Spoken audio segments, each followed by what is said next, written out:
புதிய உகம் எஃப்எம் ஸ்டேஷன்ல கேட்க ஆரம்பிச்சிருக்கோம். இனியவை என்று with me Ananthi and Varun. வணக்கம். வணக்கம் ஆனந்தி. இன்னைக்கு ரொம்ப உங்களுக்கு பிடிச்ச நாள் அப்படின்னு நினைக்கிறேன் இல்லையா? ஆமா, எல்லாருக்கும் புண்ணியமான ஒரு நாள் அப்படின்னு சொல்லலாமா? எக்ஸாக்ட்லி. உங்களோட வாழ்க்கையிலும் லைட்டா இந்த விஷயம் சம்மந்தப்பட்டிருக்கு அப்படின்னு சொல்லலாம். பட் எனிவே பர்சனல் விஷயங்கள்லாம் இருக்கு. இன்னைக்கு ஆர்கன் டொனேஷன் டே. இந்த ஒரு நல்ல நாள்ல ஆர்கன் டொனேஷன் பத்தி நிறைய பேருக்கு நிறைய தெரியாத விஷயங்கள்லாம் இருக்கலாம். அதெல்லாம் தெளிவுபடுத்துறதுக்கும் நிறைய பேர் ஏற்கனவே ஆர்கன் டொனேஷன் பத்தி தெரிஞ்சு வச்சுட்டு ஒரு மெம்பர் இல்லைன்னா டோனர் ஆகாம இருக்கலாம். அவங்கள வந்து இன்னும் இன்ஸ்பயர் பண்ற மாதிரி என்கரேஜ் பண்ற மாதிரியான ஒரு நாளா இருக்கும் அப்படின்னு சொல்லலாம் இல்லையா? எக்ஸாக்ட்லி. லைக் வந்து காட் நமக்கு கொடுத்த கிஃப்ட் தான் இந்த ஹியூமன் பாடி அப்படின்னு சொல்லுவோம். ஸோ இந்த கிஃப்ட்டை ஏன் நம்ம வந்து எரிக்கணும், புதைக்கணும், அது ஏன் நம்ம இன்னொருத்தவங்களுக்கு கிஃப்ட் பண்ணக்கூடாது அப்படிங்கிற மாதிரியான ஒரு விஷயம் தான் இது. இதோட ப்ராக்டிக்கலாக யாராலையும் சொல்ல முடியாதுன்னு சொல்லலாம். ஆமா. ஸோ இன்னைக்கு ஆர்கன் டொனேஷன்ல நம்ம கூட பேசுறதுக்காக 2 கெஸ்ட் வராங்க. பட் அவங்க வந்து கொஞ்ச நேரம் கழிச்சு தான் வருவாங்க இல்லையா? அதுக்கு முன்னாடி ஆர்கன்ல டொனேட் பண்ணணும் அப்படின்னு நீங்க வந்து ஹெல்த் அண்ட் ஹெல்தியா இருக்கணும். அதுக்காக உடலும் உள்ளமும் இன்னைக்கு என்ன யோகா காத்துட்டு இருக்குன்னு பார்க்கலாம்.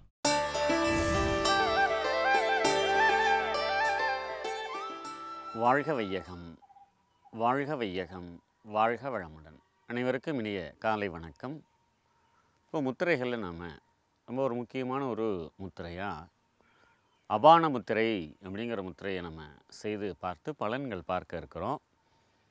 அதாவது உடலுக்குள்ளே இருக்கக்கூடிய அந்த அபானங்கிற ஒரு கேஸ், அதனால் பல்வேறு நோய்கள் வருது. அதை தீர்ப்பதற்கு இந்த முத்திரை பயன் கொடுக்குது. இதை எப்படி செய்யணும் அப்படின்னாக்க, பெருவிரல், மோதிர விரல், நடுவிரல் 3ஐயும் ஒன்றா சேர்த்துக்கணும். இது மாதிரி மற்ற ஆள்காட்டி விரல், சுண்டு விரலில் நீட்டிக்கலாம். இது அபான முத்திரை. இது எப்படி செய்கிறது அப்படிங்கிறத இப்போ நம்ம பார்க்க போகிறோம். 2 கையிலையும் முத்திரை பிடிங்க. பெருவிரல், மோதிர விரல், நடுவிரல் 3 சேர்ந்து இருக்கிறது. கண்களை மூடி இந்த முத்திரையிலேயே நீங்கள் கவனம் செலுத்தணும். சேர்த்திருக்கக்கூடிய 3 விரல்களிலும் கவனம் இருக்க வேண்டும். இந்த முத்திரையில் முக்கியமான குறிப்பு பெண்களுக்கு. கர்ப்பஸ்திரீகள் யாராச்சும் இருந்தால் இந்த முத்திரையை முதல் 4 மாதங்களுக்கு பிடிக்கக்கூடாது. ஒரு 7 மாதங்களுக்கு பிறகு இந்த முத்திரையை பயன்படுத்தினால் நார்மல் டெலிவரி ஆவதற்கு 100% வாய்ப்பு இருக்கிறது. அவ்வளவு அற்புதமான ஒரு முத்திரை. இந்த முத்திரை பிடிப்பதினால் மலச்சிக்கல், மூலநோய், வாயு தொல்லை இவைகள் எல்லாமே நீங்குகிறது. மூக்கடைப்பு, ஆஸ்துமா பிரச்சனைகளை சரி செய்கிறது. சிறுநீரக கல் கரைகிறது. சிறுநீரகங்கள் பலப்படுகிறது. சர்க்கரை நோயினுடைய தீவிரம் குறைந்து இயல்பான நிலைக்கு வருவதற்கு இந்த முத்திரை உதவுகிறது. எவ்வளவு நன்மைகள் இந்த முத்திரையில் இருக்கிறது. மேலும் உடலில் தேவையற்ற கழிவு பொருட்களை வெளியேற்றுவதற்கும் இந்த முத்திரை உதவுகிறது. இந்த முத்திரையை தினமும் நாம் செய்து பயன் பெறுவோம். இப்போ நம்ம சங்கு முத்திரை அப்படிங்கிற முத்திரை பற்றி பார்க்க போகிறோம். ஏற்கனவே ஒரு முத்திரை நம்ம பார்த்துருக்குறோம், அபான முத்திரைன்னு சொல்லிட்டு. அதில் உடலில் தேவையற்ற பொருட்கள் எல்லாம் வெளியேற்றப்படுகிறது. அதற்காக அந்த முத்திரை நம்ம யூஸ் பண்ணோம்.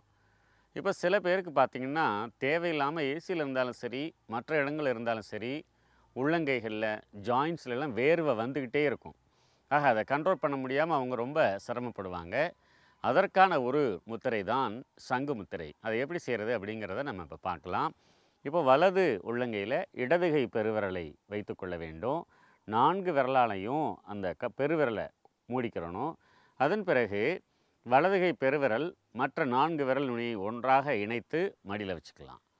இது எப்படி செய்கிறதுங்கிறத நம்ம இப்போ பார்க்கலாம். 2 கையும் முன்னாடி கொண்டுட்டு வாங்க. இப்போது இடதுகை கட்டை விரலை கொண்டு வந்து வலது உள்ளங்கையை வச்சுக்கோங்க. 4 விரலால் கட்டை விரலை மூடிக்கோங்க. இப்போது வலதுகை பெருவிரல் மற்ற 4 விரல் நுனியை ஒன்றா சேர்த்துட்டு கீழே மடியில் வச்சுக்கோங்க. இப்போது சேர்த்துருக்கிற விரல் நுனிகளில் கவனம் செலுத்தணும். இது சங்கு முத்திரை. உடலில் அதிகமான வியர்வை தேவையில்லாமல் வந்துட்டு இருந்ததுன்னா சோர்வு ஏற்படும். அதை தவிர்ப்பதற்கு இந்த முத்திரையை பயன்படுத்தலாம். டிசென்ட்ரி அதிகமாக போயிட்டு இருந்ததுன்னா அவர்களும் அந்த நேரத்தில் அந்த முத்திரையை பிடிச்சா உடனே நிற்கும். தொண்டை சம்பந்தப்பட்ட பிரச்சனைகளிலெல்லாம் இதற்கு இந்த முத்திரையின் மூலமாக தீர்வு கிடைக்கிறது. இந்த முத்திரையை 10 நிமிடம் முதல் 45 நிமிடம் வரை செய்து பழகலாம். ஆக இவ்வளவு அற்புதமான நன்மைகளுடைய இந்த சங்கு முத்திரையை நாம் பயன்படுத்தி செய்யலாம். அதே போல் இப்போது கையை மாற்றியும் இந்த முத்திரையை நாம் செய்து பழகலாம். அதாவது இடது கை உள்ளங்கை, அதில் வலதுகை கட்டை விரலை வைத்து 4 விரல்களாலும் பெருவிரலை மூடிக்கொண்டு வலதுகை 4 விரல் நுனி, இடதுகை பெருவிரல் நுனி இது மாதிரி அமைத்து கொண்டு மாற்றியும் செய்து பழகலாம். இடதுகையை நீட்டிக்கோங்க, வலது கை பெருவிரலை இடது உள்ளங்கையில் வச்சுக்கோங்க, 4 விரலால் பெருவிரலை மூடிக்கோங்க, கட்டை விரலை மூடிக்கோங்க. அதன் பிறகு வலதுகை 4 விரல் நுனி, இடதுகை பெருவிரல் சேர்த்துக்கோங்க. கோபுரம் மாதிரி இருக்கும். அப்படியே எடுத்துகிட்டு வந்து கீழே மடியின் மீது வச்சுக்கோங்க. கவனம் முழுக்க முத்திரையிலேயே இருக்கணும். இது வலது கையிலையும் செய்யலாம், இடது கையிலையும் செய்யலாம். கால அளவு குறைந்தபட்ச அளவு 10 நிமிடம், அதிகபட்ச அளவாக 45 நிமிடங்கள் வரை இந்த முத்திரையை செய்து நாம் பயனடையலாம். நன்றி. ரெஃப்ரெஷ் ஆகிட்டிங்களா? யா, நெக்ஸ்ட் வரப்போகிற விஷயமும் உங்களை ரெஃப்ரெஷ் ஆக போகுது. பொதுவாக பார்த்தீங்கன்னா இந்த இந்த காய், இந்த வெஜிடபிளை வந்து கால் கூட ஒப்பிட்டு பேசுவாங்க. கால் கூடையா? யா, கால் கூடைன்னா என்ன வெஜிடபிள்? காலில் கூட அப்படின்னு யாராவது தப்பா எடுத்துக்க போறாங்க. வாழைத்தண்டு சொல்லுவாங்க, தெரியும்ல. இந்த வாழைத்தண்டுல தயிர் பச்சடி பண்றாங்களாம். அது எப்படிங்க? அது எப்படிங்க? அதாவது இப்போ நீ யோசிச்சு பார்த்தியா, இப்போ வந்து நம்ம உடலை ஹெல்த்தியாக வச்சுக்கணும், அப்போ தான் ஆகியம் இப்படிலாம் சொல்லிட்டு இருந்தோம். ஸோ வந்து உடலை வந்து செம்ம ஹெல்த்தியாக வச்சுக்கிறதுக்கு எல்லாம் உடனே போய் ஜிம்மிங்லாம் பண்ணுறது, ஆனால் வெளில வந்து நல்லா செம்மையாக சாப்பிட்றது, அந்த மாதிரி இருந்தாலும் தப்பு தான். ரெண்டுமே ஈக்குவலாக இருக்கணும் அப்படிங்கிறதுக்காக எக்ஸசைஸ்க்கு அப்புறமா தொடர்ந்து நம்ம பசுமை உணவுகளில் இன்னைக்கு நம்ம புதுச்சேரி சரவணன் சார் வந்து இந்த வாழைத்தண்டு, நீங்கள் என்ன சொன்னீங்க? தயிர் பச்சடி. அதான் செஞ்சு கிடப்பா. அது மட்டும் தான் நான் சொன்னேன். அவரோட ஓவரா பேசிட்டீங்களே, அவர் கொஞ்சம் பேச விடுங்க. பசுமை உணவில் இன்றைக்கி வந்து வாழைத்தண்டு தயிர் பச்சடி பார்க்க போகிறோம். முதல்ல உணவுன்னா என்ன, பசுமை உணவு என்னென்னா, இந்த வாழைத்தண்டு தயிர் பச்சடி என்ன பண்ணணும் அது பார்க்கலாம். உணவுன்னா முதல்ல செரிக்கணும், செரிமானத்தன்மையை கரெக்டாக வச்சுக்கணும். ரெண்டாவது வந்து இது நமக்கு வந்து பசியை அடக்கணும். மூணாவது வந்து நோய் சக்தியை உண்டாக்கணும். நாலாவது வந்து ஆரோக்கியத்தை கொடுக்கணும். அஞ்சாவது வந்து சுவையாக இருக்கணும். இந்த 5 செய்யக்கூடியதான் உணவு. இந்த 5 செய்யக்கூடிய உணவு இப்போ நம்ம சாப்பிட்றோமானா இல்லை. ஏன் அப்படி சாப்பிடாத உணவுக்கு பேர் என்ன சொல்லணும்னா தரம் குறைந்த உணவு அப்படின்னு சொல்லிக்கலாம். ஏன்னா உணவு இல்லைன்னா யாரும் சாப்பிட மாட்டாங்கல்ல. உணவு தான் சாப்பிட்றோம், பட் இந்த 5 வேலையும் செய்யறதில்லை. இந்த 5 வேலை செய்யறதில்லைன்னு ஒன்று எதெல்லாம் இந்த 5 வேலையும் செய்யலையோ தரம் குறைந்த உணவு வச்சுக்கலாம். அப்போ எப்போ தரம் குறைந்த உணவு ஒன்று இருக்குதோ அப்போ தரமான ஒரு உணவு இருக்குதானே. அப்போ அந்த தரமான உணவு என்னன்னு பார்த்தோம்னா, ஆதி காலத்தில் மனுஷன் உணவு தேடி போகும்போது பழங்கள், காய்கறிகள், கீரைகள், கிழங்கு வகைகள், பருப்புகள்லாம் சாப்பிட்டான். அப்போ முதன்மையில் பழம் தான் நிற்குது, அடுத்தது காய்கறிகள் எல்லாம் வருது. அதாவது இயற்கையில் கிடைக்கக்கூடிய எல்லா விவசாய பொருட்களையும், விவசாய பொருளும் காய்கறி, பழங்கள், பருப்பு வகைகள், இது மாதிரி கீரைகள், இது எல்லாமே அதன் தன்மை மாறாமல், அதாவது வறுக்கிறதோ பொரிக்கிறதோ சுவையை இது பண்ணுறதோ இல்லாமல் பொடியை நெருக்கியோ உருவத்தை மாற்றியோ அப்படியே சாப்பிட்டாக்கா அந்த முழு பலன் நமக்கு கிடைக்கும். அதான் வந்து இயற்கை உணவு. அடுப்பெல்லாம் சமையல்னு சொல்கிறது. இதுக்கெல்லாம் அந்த இப்போ சமைக்கிறதுக்கு பேரெல்லாம் அடுப்பே தேவையில்லை. இது இப்போ இன்றைக்கி அந்த சமையல் வகையில் இன்றைக்கி வாழைத்தண்டு தயிர் பச்சடி எப்படி செய்யுதுன்னு பார்க்கலாம். இதுக்கு தேவையான பொருட்கள்: தயிர், பொடியாக நறுக்கிய வாழைத்தண்டு, கருவேப்பிலை, கொத்தமல்லி பொடியாக நறுக்கியது, உப்பு, மிளகு, சீரகத்தூள். முதல்ல வந்து தயிர் தேவையான அளவுக்கு, அதாவது வாழைத்தண்டு எவ்வளோ எடுக்கணுமோ அது சமமாகவோ இல்லை அதிகமாக தயிர் எடுத்துகிட்டு நல்லது. முதல்ல தயிர் இதில் ஊற்றிடுறோம். அடுத்தது தேவையான அளவு உப்பு போட்டுக்கிறோம்.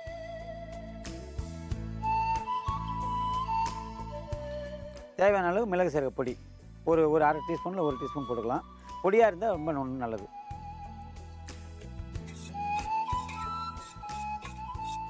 இதில் இன்னொரு விஷயம் பார்த்திங்கன்னா, நிறைய காய்கறிகள் நம்ம பச்சையாக சாப்பிட முடியாது அப்படின்னு நினச்சிருப்போம். சமைச்சு தான் சாப்பிட்ணும், பச்சையாக சாப்பிட முடியாது. பச்சையாக சாப்பிட்னா கசக்கும், துவர்க்கும், இல்லை வந்து கரை ஒட்டிக்கும் பல்லில், இப்படிலாம் நினச்சிருப்போம். அந்த வகையில் பார்த்திங்கன்னா வாழைத்தண்டு ஒரு முக்கியமான காய்கறி. இதை வாழைத்தண்டு போட்டு கலக்கிட்டு கருவேப்பிலை, கொத்தமல்லி போட்டு ஒரு 5 நிமிஷம் இதை ஊற வைக்கணும். 5 நிமிஷம் ஊற வச்சுட்டா நீங்கள் இதை வந்து பிரியாணிக்கு எதுக்கு வேணாலும் சாப்பிட்லாம். அது இல்லாமல் இந்த சேலடை வந்து தனியாகவே சாப்பிட்லாம். இது சாப்பிட்றவங்களுக்கு வந்து இடுப்பு வந்து மெலிதாகும். அதாவது உடம்பை படுத்துருக்காங்க இல்லையா, தேவையில்லாத ஊழல் செய்தெல்லாம் வந்து இது நீக்கிடும். இடுப்பு மெலிதாகும், நல்ல ஆரோக்கியமாக ஸ்லிம்மாக இருக்கலாம். இப்போ வாழைத்தண்டு தயிர் பச்சடி தயாராக இருக்குது. இது பச்சையை சாப்பிட முடியாது அப்படின்னு நிறைய பேர் நினச்சிருப்பாங்க. அதை வந்து எளிமையாக எப்படி செஞ்சு சாப்பிட்றது அப்படின்னு பார்த்தா இப்போ சொல்லித்தரோம். நிறைய இப்போ காய்கறிகள் பூசணிக்காய், சுரக்காய், பூர்க்கங்காய், புடலங்காய், வாழைத்தண்டு இதெல்லாம் நீர் காய்கறிகளாக சேர்ந்தது. இந்த பச்சை சாப்பிட இப்போ எளிமையாக செய்யறது பார்த்தீங்கன்னா நீங்கள் வந்து வாழைத்தண்டு 1 கப் மட்டும் சாப்பிடுங்க. செஞ்சு முடிச்சோன்னே நிறைய சாப்பிட்டே இருப்பீங்க. இது ரொம்ப சுவையாகவும் உடலுக்கு ஆரோக்கியமானதாக இருக்கும். உடம்பு வந்து ரொம்ப குளுன்னு இருக்கும். சாப்பிட்டு சந்தோஷமாக இருக்கும். உடலும் உள்ளமும் பசுமை உணவுகள் எல்லாம் முடிஞ்சாச்சு. ஸோ இன்னும் கொஞ்ச நேரத்தில் இதே மாதிரி பல ஹெல்தியான விஷயங்கள்லாம் வந்துட்டு இருக்கு அந்த வேலை இல்லையா? எந்த விஷயம் பண்ணாலும் நல்ல விஷயமோ கெட்ட விஷயமோ ஒரு பிரேக் எடுத்துக்கிட்டிங்கன்னா சிந்திக்கிறதுக்கு கொஞ்சம் டைம் கிடைக்கும் இல்லையா? என்ன கெட்ட விஷயம் பண்ணுறதுக்கு என்ன சிந்திப்பு வேண்டி கிடக்கு, அதெல்லாம் பண்ணக்கூடாது. சரியா? ஐயோ அட்வைஸ்லாம் பண்ண ஆரம்பிச்சிட்டாங்க. நான் கொஞ்சம் உங்களுக்கு அட்வைஸ்லாம் பண்ண வேண்டியிருக்கு. ஸோ பிரேக் எடுத்தே ஆகணும். புதிய எஃப்எம் ஸ்டேஷனில் இது இனியவா என்று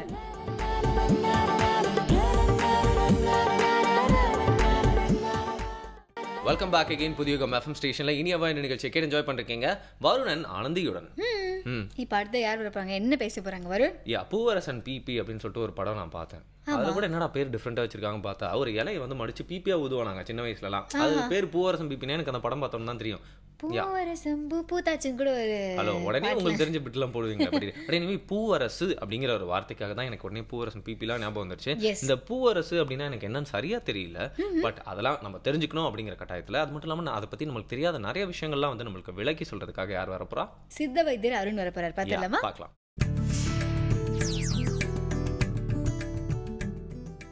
நலம் அன்புடன் பகுதியில் இன்றைக்கு நாம் பார்க்கக்கூடிய ஒரு மரம் பூவரசு. அரச மரம் போன்றே இலை அமைப்புடையது.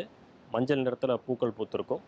இந்த பூவரச மரத்தோட இலை, அதனுடைய பட்டை, அதனுடைய வேர்பட்டை இது எல்லாமே வந்து மருந்தாக பயன்படுது. பூவரச மரத்தோட இலைன்னு சொல்லும்போது தோல்வியாதியை போக்குவதற்கு அந்த இலையை வந்து நம்ம பயன்படுத்த முடியும். உடலில் ஏற்படக்கூடிய சிறு சிறு வீக்கங்கள் குறைவதற்கும் தோல்வியாதியை நீக்குவதற்கும் இந்த இலையை அரைத்து வெளிப்புறமாக நம்ம வந்து பற்று போடலாம். இந்த இலையை தேங்காய் எண்ணெயில் லேசாக வெதுப்பி வீக்கங்களுக்கு பற்று போடும்போது அந்த வீக்கம் வந்து குறையிறதுக்கு வந்து வாய்ப்பு இருக்குது. பூவரச மரத்தோட பட்டையை நம்ம வந்து மருந்தாக வந்து பயன்படுத்த முடியும். பூவரசம் பட்டைன்னு சொல்லும்போது 100 வருஷம் பழமையான மரமாக இருந்தால் ரொம்ப சிறப்புன்னு சொல்லுவோம்.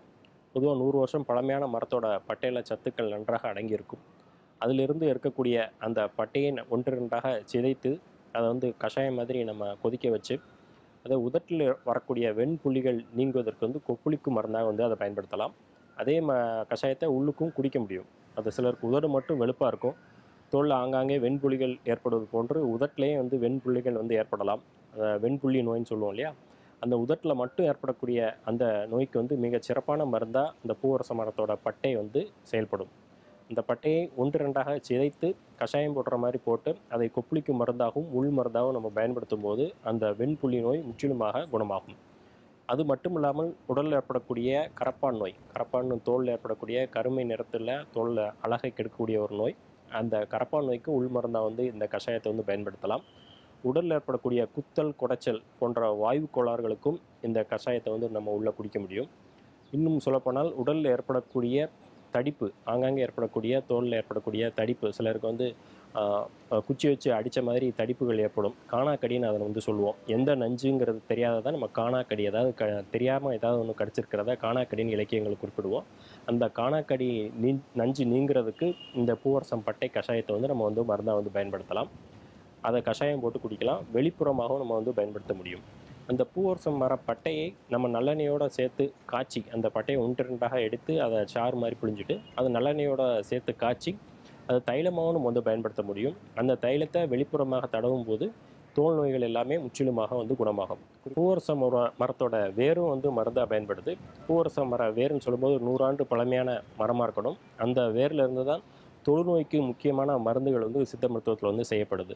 தொழுநோய்ங்கிறத சித்த மருத்துவ இலக்கியங்கள் பெருநோய் அப்படின்னு குறிப்பிடும். தோலில் ஏற்படக்கூடிய மிக கொடூரமான நோய்கள்னால அது பெருநோயின்னு குறிப்பிடுறோம். அந்த பெருநோயை நீக்குவதற்கும் மருந்துகள் செய்வதற்கும் இந்த பூவரச மரத்தோட வேர் வந்து பயன்படுது.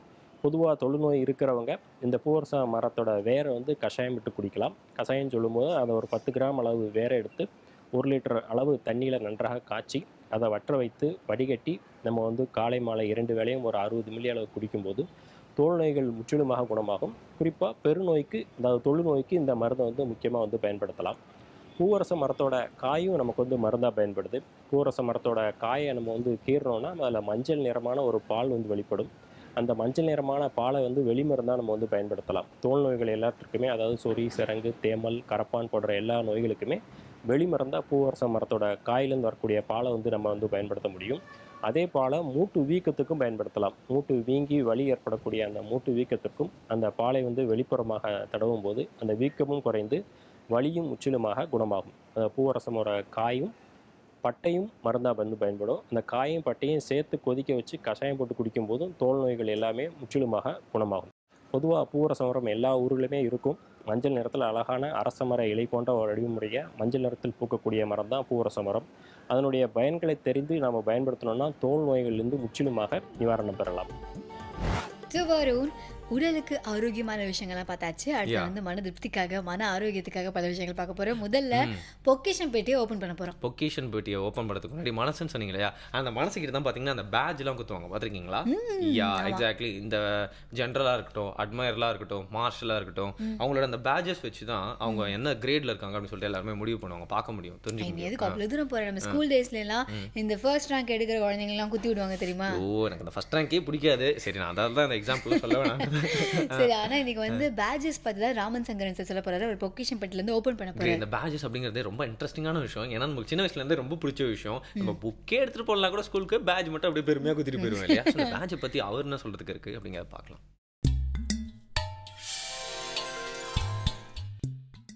பொக்கிஷன் நிகழ்ச்சியில் டெய்லி ஒரு ஆன்டிகியூட்டை பற்றி நம்ம பார்த்துட்டு இருக்கோம்.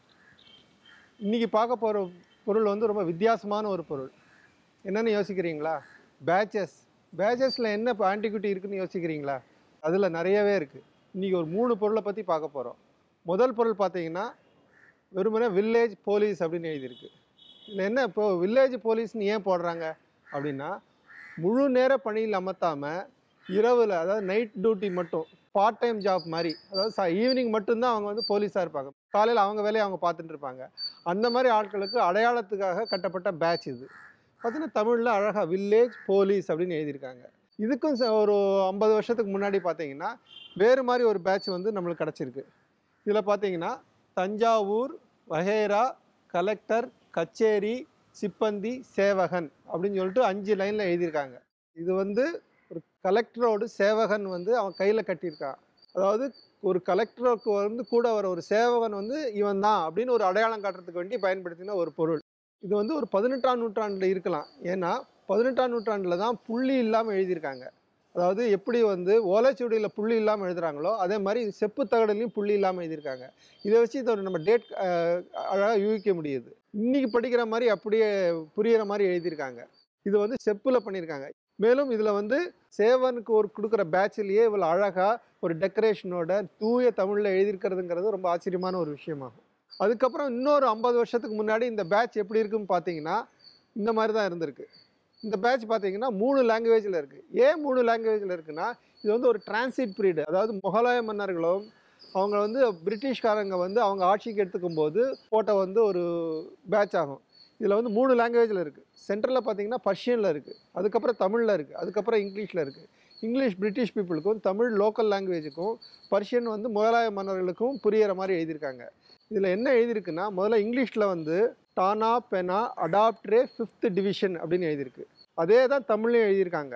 அதுக்கப்புறம் பர்ஷியனில் அதே தான் பர்ஷியன்லையும் எழுதியிருக்காங்க. இந்த பேட்சோட சீரியல் நம்பர் வந்து 1. அதான் அதில் வந்து இங்கிலீஷில் நம்பர் 1 அப்படின்னு போட்டிருக்காங்க. தமிழில் கான்னு போட்டிருக்காங்க, பர்ஷியனில் 1ன்னு போட்டிருக்காங்க. தமிழில் ஏன் கா அப்படின்னு போட்டிருக்காங்கன்னா, தமிழ் நியூமர்க்கலில் வந்து காங்கிறது எழுதினா அது 1ன்னு அர்த்தம். அது ரூனா 5, அந்த மாதிரி கா வந்து 1ன்னு எழுதியிருக்காங்க. 3 லாங்குவேஜில் எழுதினால இது ஒரு ரொம்ப இன்ட்ரெஸ்டான ஒரு பேட்ச் ஆகும். மேலும் இதை யார் யூஸ் பண்ணியிருப்பாங்கன்னு யோசித்தோன்னா, முகலாய மன்னர் காலத்தில் போரில் வந்து 5வது பிரிவுன்னு ஒரு பிரிவு இருந்திருக்கு. அதை பற்றி சின்ன குறிப்பு இருக்குது. அந்த பிரிவில் பயன்படுத்தின இருக்கலாம். அல்லது 1ஆம் உலகப் போரில் ஒரு 5வது பிரிவு வந்து இந்தியாவிலேருந்து ஒரு பிரிவு இருந்திருக்கு. அந்த பிரிவில் உள்ள வேலை பார்த்த ஒரு சிப்பந்தியோட பேட்சாவது இருந்திருக்கலாம். இந்த மாதிரி ஒரு பேட்சை பற்றி ஆராய்ச்சி இன்னும் முடிவு இல்லை. இன்னும் பண்ணிகிட்டே ஆராய்ச்சி செய்தால் முடிவுக்கு நம்ம வர முடியும். இந்த மாதிரி இன்னொரு ஆன்டிக்கோட நாளைக்கு சந்திக்கலாம். நன்றி. யா, இந்த பேட்ஜஸ் பத்தி இப்படி ஒரு வரலாறு இருந்திருக்கு. ஆனா இன்னும் 20 வருஷத்துக்கு அப்புறம் வேற ஒரு வரலாறு இருக்கும். பேக் வாங்கி மாட்டிக்கோங்கடானா அதுல 10 பேட்ஜ் வாங்கி வேற மாட்டிக்கிறாங்க. யாரடா சொல்ற? இல்ல யாரெல்லாம் பேக் குத்தி இருக்காங்களோ அவங்கள தான் சொன்னேன். அதுல பாத்தீங்கன்னா வந்து ஒரே ஹார்ட் சிம்பிள் தான், அவங்களுக்கு பிடிச்ச விஷயங்களோட அப்படியே எல்லாத்தையும் வந்து Angry Birds. அதெல்லாம் வந்து பேட்ஜ்லயே காட்டுறாங்களாம். அப்படியே வர கோவத்துக்கு ஒரு பேட்ஜ் அப்படியே எடுத்துட்டு போயிடலாம் போல இருக்கு. அப்புறம் என்ன பெருசா அதுக்கு தூரம் போற மாதிரில பேசுறேன். அதுல ஏதோ ஒண்ணு இருக்குடா. இல்லாம எப்படி சரி நம்ம இப்படி வந்து ரொம்ப விளையாட்டுத்தனமா பேசிட்டு இருக்கோம் இல்லையா? நம்ம வந்து பொறுப்பா மாத்துறதுக்காக இறையன்பு ஐஏஎஸ் அவர்கள் வர போறாரு. பட் அதுக்கு முன்னாடி ஒரு சின்ன பிரேக் காத்துட்டு இருக்கு. புதிய யுகம் எஃப்எம் ஸ்டேஷன்ல இது இனியவை என்று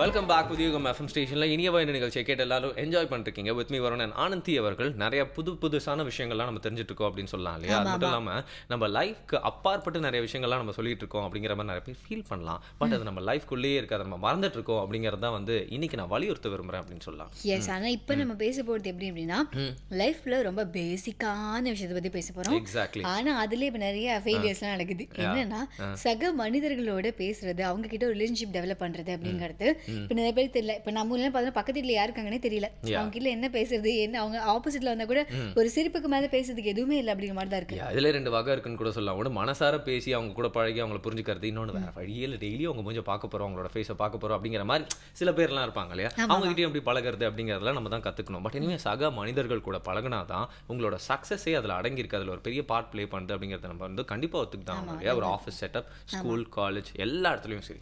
இந்த மாதிரி செட்டில் கூட சரி. புரியுதா உங்களுக்கு? நல்லா புரியுதா? இருந்தாலும் தெளிவாக எக்ஸ்பிளைன் பண்ணுறதுக்காக இறையன்பு ஐஏஎஸ் அவர்கள் வந்துருக்காரு. பார்த்துலாமா? பார்க்கலாம்.